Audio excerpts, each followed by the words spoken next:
Alin po yung katawan na tinutukoy, kapatid na Bobby? Biblia rin ang sasagot. Dito Opo. po sa Colosas 1:18, ito po ang pahayag. At siya ang ulo ng katawan sa makatwid bagay ng iglesia. Kaya ang katawan po na naroon ang mga tinawag ng ating Panginoong Diyos ay nasa loob po ng iglesia.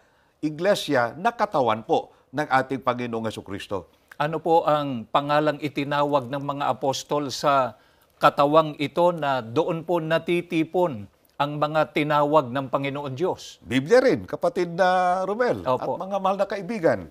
Dito po sa Roma 16:16, ganito po ang sagot.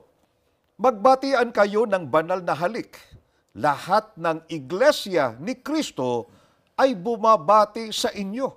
Kaya ang iglesia na katawan ng Panginoong Jesucristo ay ang iglesia ni Kristo. Ito po ang tawag ng mga apostol sa iglesyang katawan ng ating Panginoong Jesucristo. Kaya batay po sa hula ng Biblia na ating binasa kanina, yung Isaias 43:5, may pagdadala o may pagtawag na gagawin ang ating Panginoong Diyos mula po sa malayong silangan o may iglesia ni Kristo po na lilitaw mula po sa malayong silangan.